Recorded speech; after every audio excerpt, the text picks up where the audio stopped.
Lah dalah wangune dia wis supet nalare wis kentekan wadyabala para dewa padha kasoran jurite.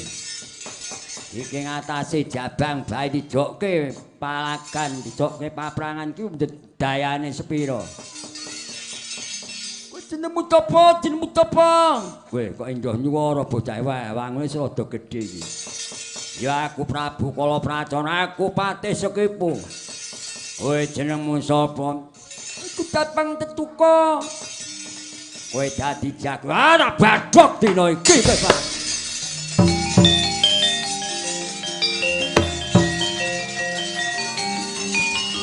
Wah!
Kula Narada ana wigati apa Prabu Kala Pracona? Saiki aku yen mung mungsuh bayi nggih ngisor aku wis ketanggungan usga aku. Ora tanding ora gabak. Lho nyatane kowe ditempiring mah klesetan iku ora babak piye wegah dina iki. Yen ora mbok gedhek karo Sudi aku tanding karo bayi. Pira aja semangat regane. Tonton.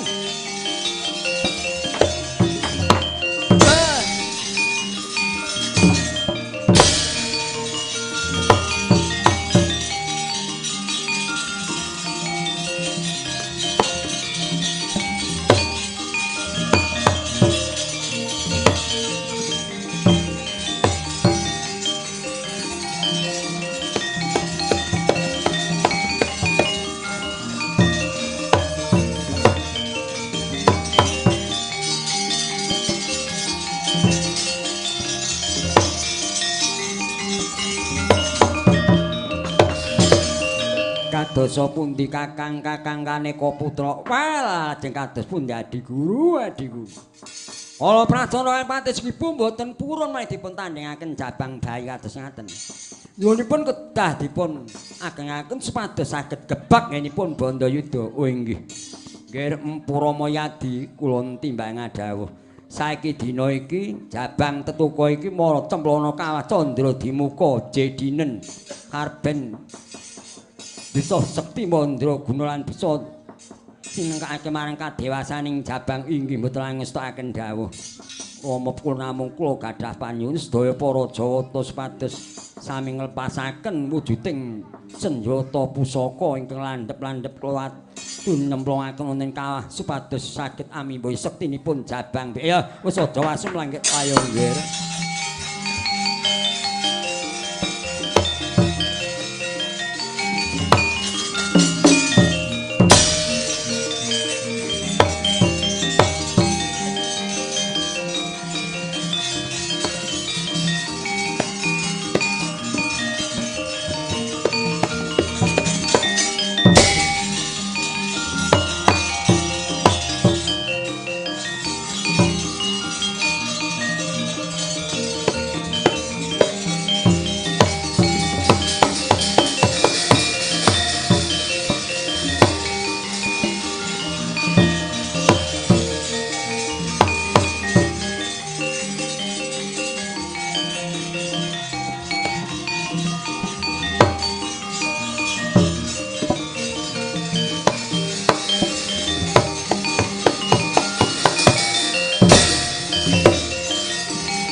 timbang Adawadi Guru. Sakmenika tetuka sampun dipun jedhi wonten ing Kawah Candra-Dimuka. Badhe kula kinten wujuding busana kangge usananipun pun tetuka menika. Monggo Glatir paring busana dhateng pun tetuka.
Irike tosan Gatot Kaca tinon maapake ngarga suta tekapira Sri Kresna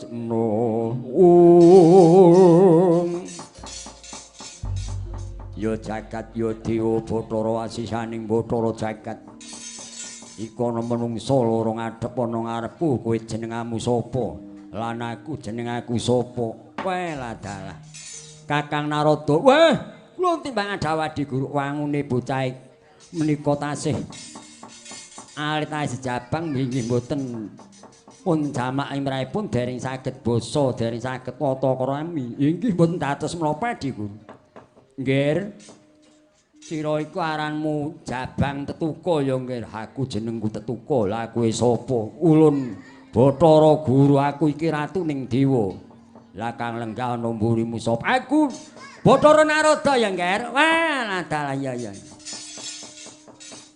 mengkene nggih mangertiya sira iku sak temene atmajane satring munggul pamenang Raden Werkudara ibumu Dewi Arimbi aranmu Tetuka dadi bapakku Anjir Werkudara ibuku Dewi Arimbi ibuku kuwi iya ya nggih mula sira wis katon dewasa dina iki sira wis tak paringi busana kang mapan marang jeneng sira kang aran wujud caping Basulanda kang wis mbok agem kuwi daya pangaribawane menawa sira udan ora kudanan panas ora kepanasen waduh aku diparingi caping Basulanda iya lan sira tak paringi wujuding Kotang Antarakusuma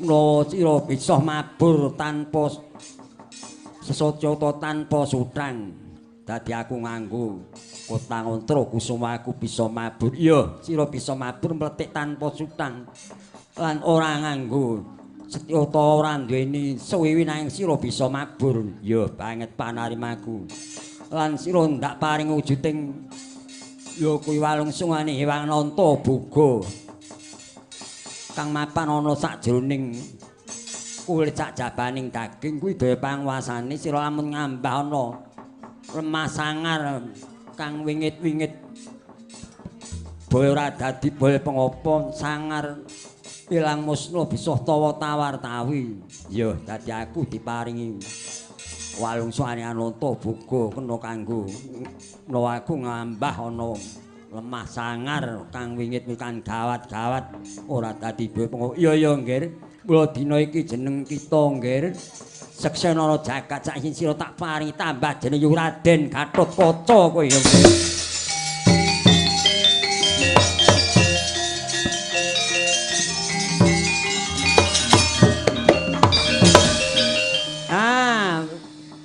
Tetuka sira wis ditambahi jeneng ya kuwi si Gatot Kaca. Aku ya titip jeneng. Ya kuwi jeneng tak paringi jeneng ya kuwi Kaca Negara lan Raden Sutana wis ora saji ora usah disampaki wae. Yo banget panerimaku aku diparingi jeneng Kaca Negoran. Gatut Kaca lan Sutana. Ya. Wis dina iki nggen ngemban perintah Adi Guru kita kinen. Ngarasinane Prabu Nirwa, Prabu Kalapraca lan Patih Sekipu. Iya nggen mara gagi nggak papakno. Ratu Giling Wesi Prabu Kalapraca lan Patih Sekipu padha sirnakno. Kuwi dadi keliliping jagat lamun sira bisa nyirnakake. Nalendra Giling Wesi Prabu Kalapraca lan Patih Sekipu seksenana. Besok mekane wayahning mangsa kala sira tak kepiyake dadi ratu ning kayan Sila Kandhawaru Binangun ya ngger. Ya.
Yaksa Goro reka giri-giri kang nyole Prabata abang kawel agar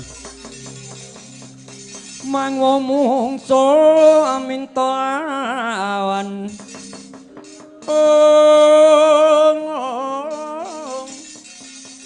aminta lawan terus wanebdo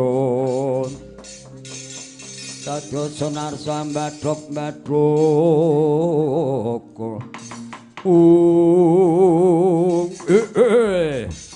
Wong titiang Lodra Mas Patik Raja Dewaguya. Wangune iki ana satria bagus wah. Mencorong guayan melang-melang pundake sak tebok. Dadane kowe jenengmu sapa? Kowe yen takon Raden Gatotkaca kowe sapa? Nalendra Giling Wesi Prabu Kalapracana. Aku warangka ing Giling Wesi ya kuwi Patih Sekipu. Ayo kowe jagoning ndiwa kowe. Ya janji Bathari Sarawati diwenehi. Jongkeng so mati lakon kane.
Wah, edian.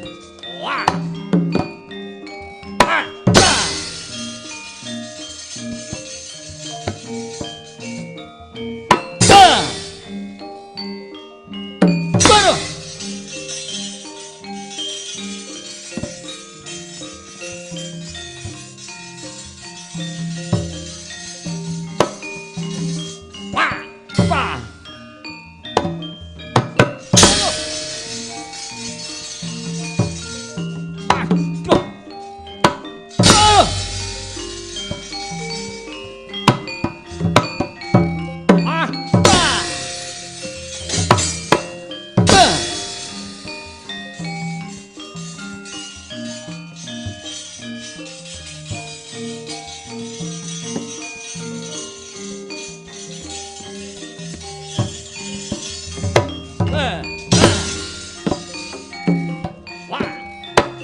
Nalika kaya mangkono Raden Gatotkaca najan bagus warnanira nanging kagungan siung eling-eling ibunira kang aran Dayarimbi putu Prabu Trembaka siung modot sak gedang kluthuk nyakut dateng janggane Prabu Kalpataru pedhot pecah kapisanan.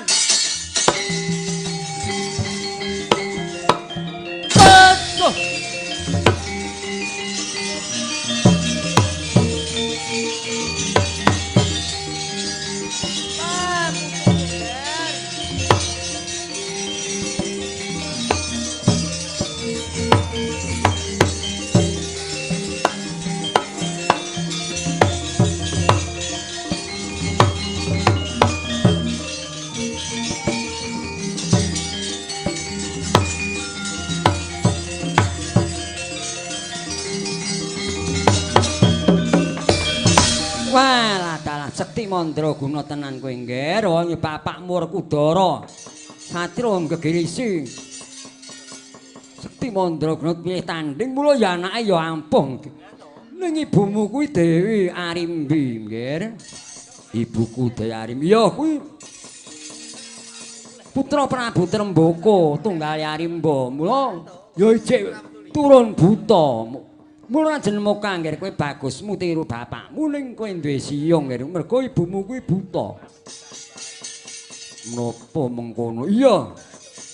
Mula dina iki welinge Kang Ulun jangger kuwi kudu dipangur.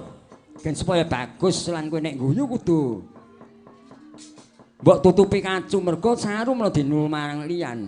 Ya banget manah. Yo, dina iki bakal tak pangur lan tutupno senakno patis ibu nggih. Ya ngestake daun.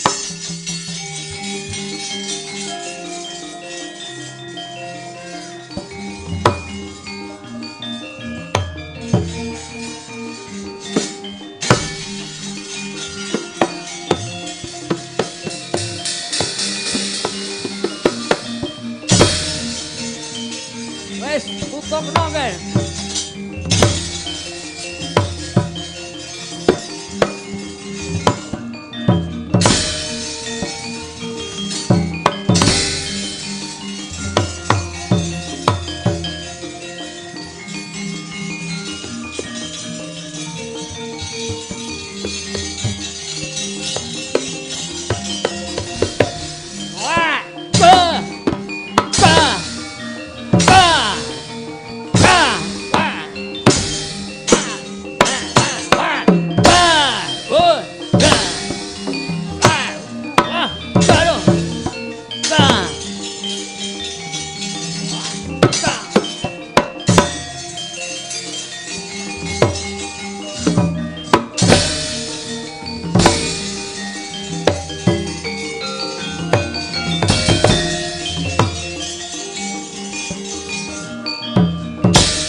Mbok kapake nggih mbok cakot ora? Untuk wis mbok pangrurake nek nggo nyakot. Oh, lah ta iya ya. Lah mbok apa iki mau? Tak untir gulune. Waduh, Pak. Ya tangane ngungkuli gunting landhepe wis to. Pedhot gulu wis atur ayo ngadhep ngersane di guru, Nger. Yo.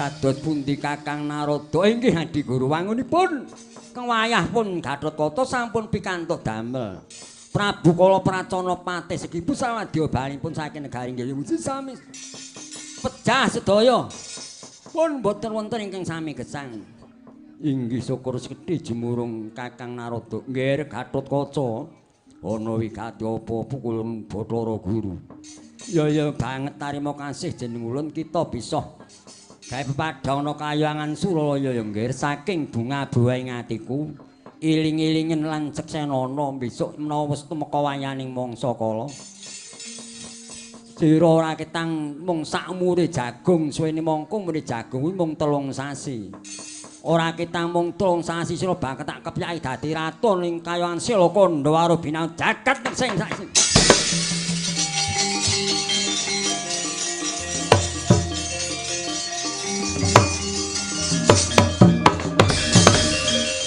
ya banget panarimaku sang wong pukulun Bathara Guru. Yen mengkono aku arep bali nang arca padha goleki bapakku Werkudara ibuku Dayari Pinyun. Ya nggih. Sanguni Basuki nggih.